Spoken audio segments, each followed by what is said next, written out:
అందరికీ నమస్కారం అండి. స్వాగతం సుస్వాగతం మన ఛానల్కి.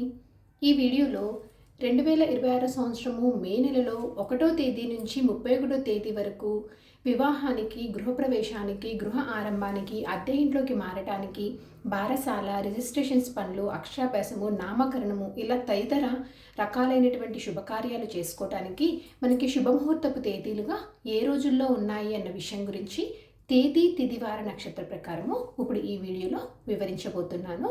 వీడియోని స్కిప్ చేయకుండా చూడడానికి ప్రయత్నం చేయండి. అప్పుడే మీకు పూర్తి సమాచారం అనేది క్లియర్గా తెలుస్తుంది.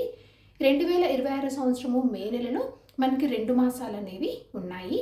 మే 16వ తారీఖు వరకు వైశాఖ మాసం అనేది ఉంటుంది. మే 17 నుంచి అధిక జ్యేష్ఠ మాసం అనేది ప్రారంభమవుతుంది. 2026 సంవత్సరము మే నెల శ్రీ పరాభావనామ సంవత్సరము వైశాఖ శుద్ధ పౌర్ణమి శుక్రవారం మొదలుకొని అధిక జ్యేష్ఠ మాసము శుద్ధ పౌర్ణమి ఆదివారం వరకు మనకి మే నెల అనేది ఉంటుంది. ఇక్కడ నేను తెలియజేసినటువంటి ఈ సమాచారం మొత్తము పంచాంగంని అనుసరించి మీతో తెలియజేయడం జరుగుతుందండి. ఇంకా ఆలస్యం చేయకుండా మే 1వ తేదీ నుంచి 31వ తేదీ వరకు మనకి ఏ రోజుల్లో శుభముహూర్తపు తేదీలుగా ఉన్నాయి అన్న విషయం గురించి ఇప్పుడు తెలుసుకుందాము. 2026 మే 1 వారం శుక్రవారము, తిథి పౌర్ణమి, రాత్రి 9:25 వరకు ఉంటుంది. నక్షత్రం స్వాతి, రాత్రి 3:20 వరకు. ఈ రోజున విశేషంగా మేడేని జరుపుకుంటారు. అలాగే బుద్ధ పూర్ణిమ, దీనినే వ్యాస పూర్ణిమ అని కూడా అంటారు. ఈరోజు చాలా మంచి రోజండి. ఈరోజు ఈ 1వ తేదీన వివాహంతో పాటు గృహ ఆరంభానికి, గృహప్రవేశం చేసుకోవటానికి, ఉపనయనము, దేవతా ప్రతిష్ట, అక్షరాభ్యాసము, నామకరణము, బారసాల, నూతన వ్యాపార ప్రారంభ పనులు చేసుకోవటానికి, చెవులు కుట్టించుకోవటానికి, పుట్టు వెంట్రుకలు తీసుకోవటానికి ఇలా అన్ని రకాలైనటువంటి శుభకార్యాలు చేసుకోవటానికి ఈ 1వ తేదీ చాలా శుభప్రదంగా ఉంది. మే 2 వారం శనివారము, పాడ్యమి తిథి రాత్రి 10:57 వరకు ఉంటుంది. విశాఖ నక్షత్రము తెల్లవారుజామున 5:32 వరకు ఉంటుంది. ఈరోజైతే వివాహానికి, గృహప్రవేశానికి వీటికైతే అనుకూలంగా లేదండి. కేవలం పెళ్లి చూపు లాంటి కార్యక్రమాలు నిర్వహించుకోవటానికి కానీ, బారసాలకు కానీ, నూతన వ్యాపార పనులు చేసుకోవటానికి మాత్రమే ఈ 2వ తేదీ అనుకూలంగా ఉంది.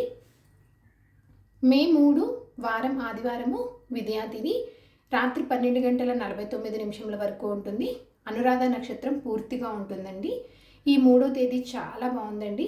ఈ రోజున వివాహంతో పాటు గృహ ఆరంభానికి, గృహప్రవేశం చేసుకోవటానికి, ఉపనయనం, దేవతా ప్రతిష్ట, అక్షరాభ్యాసము, నామకరణము ఇలా అన్ని రకాలైనటువంటి శుభకార్యాలు చేసుకోవటానికి ఈ 3వ తేదీ చాలా శుభప్రదంగా ఉంది. మే 4 వారం సోమవారము తదియా తిథి రాత్రి 2:51 వరకు ఉంటుంది. అనురాధ ఉదయం 8:04 వరకు ఉంటుంది. కేవలము పెళ్లి చూపులకు, అలాగే ఏవైనా చిన్న చిన్న శుభకార్యాలు లాంటివి చేసుకోవడానికి మాత్రం ఈ 4వ తేదీ బాగుంది. మే 5 వారం మంగళవారము చవితి తిథి తెల్లవారుజామున 4:54 వరకు, జ్యేష్ఠ నక్షత్రము ఉదయం 10:41 వరకు ఉంటుంది. ఈ 5వ తేదీ అయితే మనకి ఎలాంటి శుభకార్యాలు చేసుకోవడానికి అంత అనుకూలంగా లేదు. ఈ రోజున విశేషంగా సంకటహార చతుర్థిని జరుపుకుంటారు. మనకి సంకటహార చతుర్థి మంగళవారం రోజు వస్తే ఎంతో విశేషంగా భావిస్తారు. దీనినే అంగారక సంకష్టహార చతుర్థి అని అంటారండి. అలాగే భౌమ చతుర్థి కూడా ఈ రోజునే జరుపుకుంటారు. మే 6 వారం బుధవారము పంచమి తిథి పూర్తిగా ఉంటుంది. మూలా నక్షత్రం పగలు 1:16 వరకు ఉంటుంది. ఈరోజు చాలా మంచి రోజండి. ఈ రోజున వివాహంతో పాటు గృహ ఆరంభానికి, గృహప్రవేశానికి, అక్షరాభ్యాసము, దేవతా ప్రతిష్ట, ఉపనయనం, నామకరణం, అన్నప్రాసన, బారసాల ఇలా అన్ని రకాలైనటువంటి శుభకార్యాలు చేసుకోవటానికి ఈ 6వ తేదీ చాలా బాగుంది. మే 7 వారం గురువారము పంచమి తిథి పూర్వాషాఢ నక్షత్రం. ఈరోజు కూడా చాలా మంచి రోజండి. ఈరోజు డొల్లు కర్తరి అనేది ప్రారంభమవుతుంది. ఈ రోజు నుంచి ఈరోజు వచ్చేసి మనకి ఉపనయనము, వివాహం చేసుకోవటానికి, గృహప్రవేశము, గృహ ఆరంభము, గర్భాధానము వీటితో పాటు అన్ని రకాలైనటువంటి శుభకార్యాలు చేసుకోవటానికి ఈ 7వ తేదీ అనుకూలంగా ఉంది. మే 8 వారం శుక్రవారము షష్ఠి తిథి ఉత్తరాషాఢ నక్షత్రం. ఈరోజు చాలా బాగుందండి.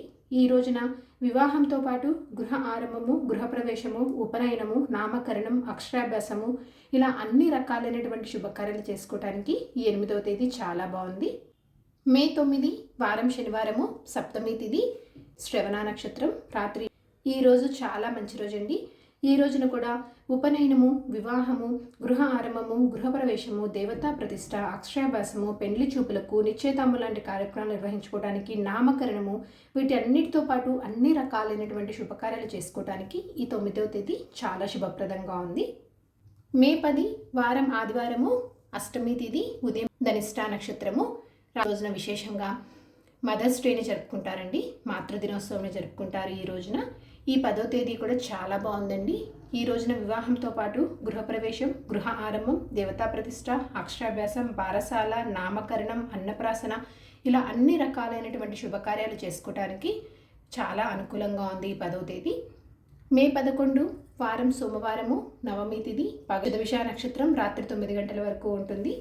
ఈ రోజైతే గృహ ఆరంభం చేసుకోవటానికి, గృహప్రవేశానికి, ఉపనయనం, దేవతా ప్రతిష్ట, అక్షరాభ్యాసం, నామకరణం, అద్దె ఇంట్లోకి మారటానికి, ఇలా వీటితో పాటు అన్ని రకాలైనటువంటి శుభకార్యాలు చేసుకోవటానికి దివ్యప్రదమైనటువంటి రోజు.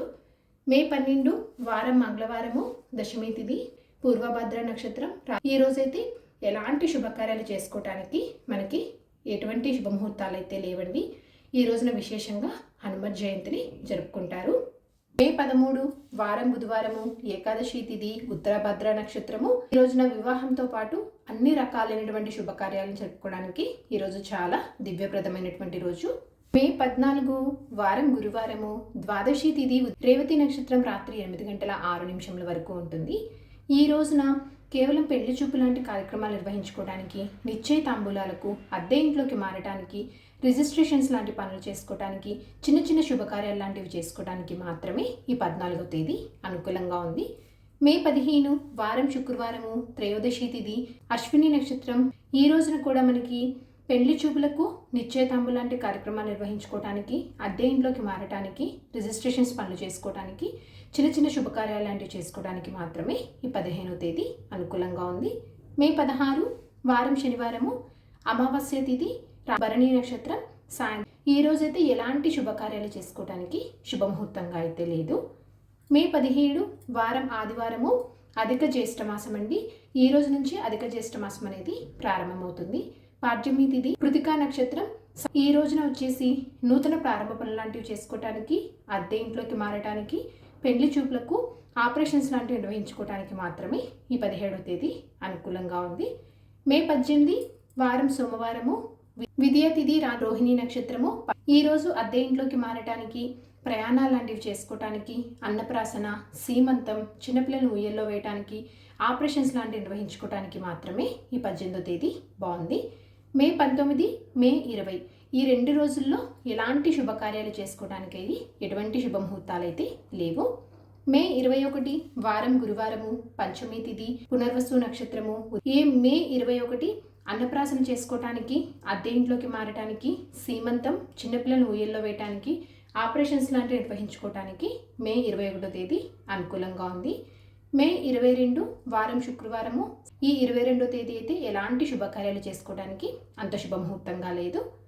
మే 23 వారం శనివారము, సప్తమి తిథి, ఆశ్లేష నక్షత్రం.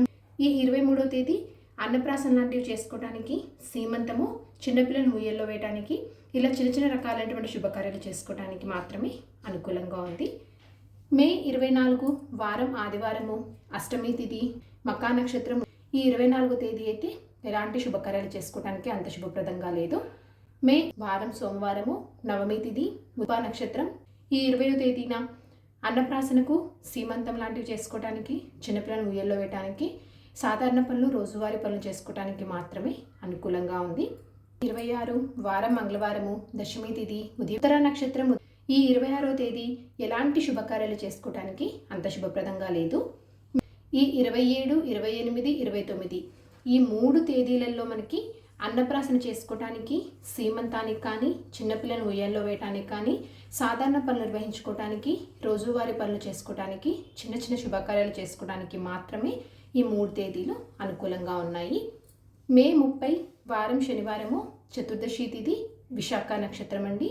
ఈ 30వ తేదీ అయితే ఎలాంటి శుభకార్యాలు చేసుకోవడానికి అంత అనుకూలంగా లేదు. మే 31 వారం ఆదివారము, పౌర్ణమి తిథి, అనురాధ నక్షత్రము.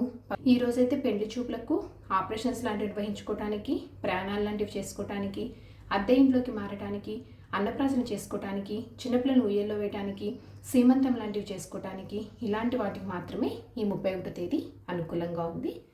సో చూసారు కదండి, మే నెలలో 1వ తేదీ నుంచి 31వ తేదీ వరకు మనకి ఏ ఏ రోజుల్లో శుభకార్యాలు చేసుకోవడానికి శుభముహూర్తపు తేదీలుగా ఉన్నాయి అన్న విషయం గురించి తెలుసుకున్నాం కదా. ఇక నేను తెలియజేసినటువంటి ఈ సమాచారం మొత్తము పంచాంగంని అనుసరించి మీతో తెలియచేయడం జరిగింది. ఈ వీడియో మీకు ఎంతో కొంత ఉపయోగపడుతుందని అనుకుంటున్నాను. ఇంకొక యూస్ఫుల్ వీడియోతో మీరు మళ్ళీ కలుస్తానండి. అంతవరకు సెలవు మరి. ధన్యవాదములు. సర్వేజన సుఖినో భవంతు. జై శ్రీమన్నారాయణ.